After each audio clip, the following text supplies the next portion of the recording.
আর এলাকার মানুষদিগকে ডাক দিলে, এলাকার মানুষদিগকে ডেকে নিয়ে এক জায়গায় জড়ো করলে, তাদের সামনে আল্লাহ নবী চাচা যান হযরত আব্বাস রাদিয়াল্লাহু তাআলা তিনি দাঁড়িয়ে দাঁড়িয়ে ওয়াজ করতে লেগেছে।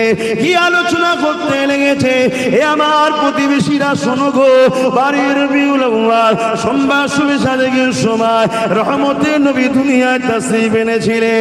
আম্মা আমিনা বলতে লেগেছে, আমার বাচ্চা দুনিয়ার জমিনে আসবে, আমি আমিনা ঘরের মধ্যে একা রয়েছি। এমন সময় হঠাৎ করে দেখতে পেলাম আমার ঘরটা আলোকিত হয়ে গেল। এই আলো কোথা থেকে আসতে লেগেছে? আমি আমিনা দেখলাম আমার ঘরে গায়েবী তিনটে সুন্দরী সুন্দরী নারী চলে এসেছে। আমি আমিনা জিজ্ঞাসা করতে লাগলাম, আপনারা কারা? তারা বলতে লাগলো, আমিনা রে, সৈয়দুল মুরসালিন দুনিয়া আসবে, তার আম্মা সেবার জন্য আল্লাহ আমাদেরকে পাঠিয়েছে। আমরা হলাম আল্লাহ পাকের জান্নাতি হো।